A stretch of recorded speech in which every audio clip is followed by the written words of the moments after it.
All right, today we're going to break down a huge shift happening in the world of data privacy. We're talking about Saudi Arabia's new personal data protection law.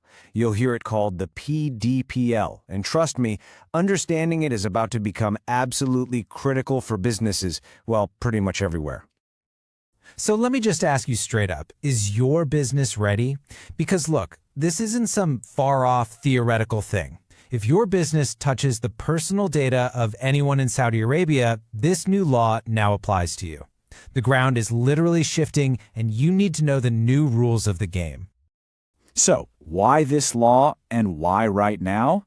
Well, it's because in our crazy data-driven economy, how we handle people's information is no longer a tiny footnote. It's the main headline. And that really gets to the core principle driving this whole thing. And this quote just nails it, doesn't it? This isn't just about another set of regulations to follow so you don't get fined. It's a fundamental change in how we have to think, treating privacy as an absolutely essential ingredient for building trust in the modern economy.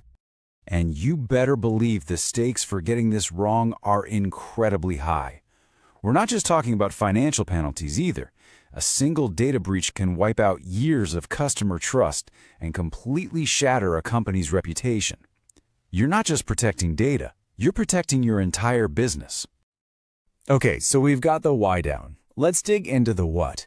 What exactly is the PDPL, and how does it actually work? So, at its heart, the PDPL is Saudi Arabia's new all-encompassing rulebook for data. Think of it that way.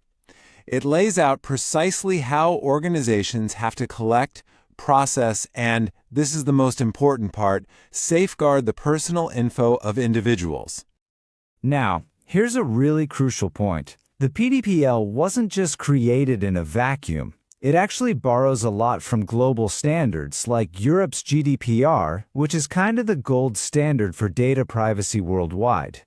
But, and listen up because this is key for any global business, it also has its own specific rules that are tailored for the local context.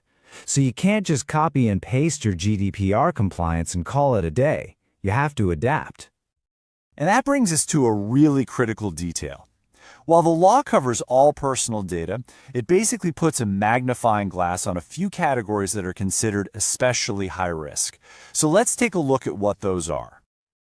First up is what's called sensitive data. The PDPL demands extra layers of protection for stuff like your personal health records or your financial information. The goal here is pretty simple. Minimize the potential for real-world harm if this data ever gets out. Okay, next up, moving data across borders. The PDPL has some really strict rules about transferring personal data outside of Saudi Arabia. Before you can send data to another country, you have to prove that that destination has data protection laws that are just as strong. It's what's known as meeting adequacy standards. And the third big one, well, this challenge is going to hit home for almost every single business out there: marketing. The law sets new rules for things like targeted advertising, and it all comes down to getting clear, unambiguous consent from the user. It's a really delicate balance between doing effective marketing and respecting an individual's right to privacy.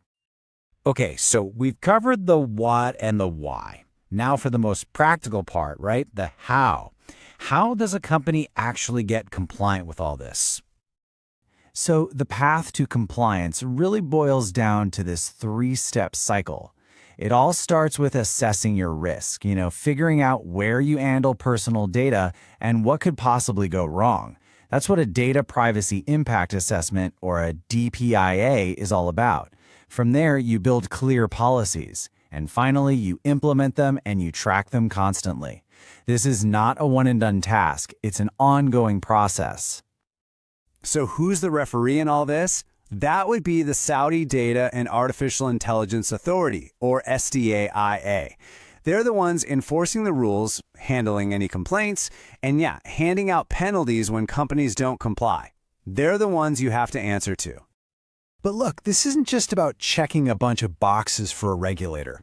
The real goal, the ultimate goal, is so much bigger.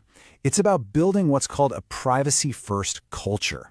where protecting data is just baked into your company's DNA and it becomes second nature for everybody.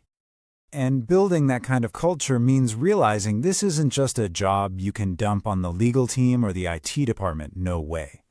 From the leaders setting the strategy, to the marketing folks talking to customers, to HR handling employee data, privacy is now a shared responsibility that touches every single part of the organization.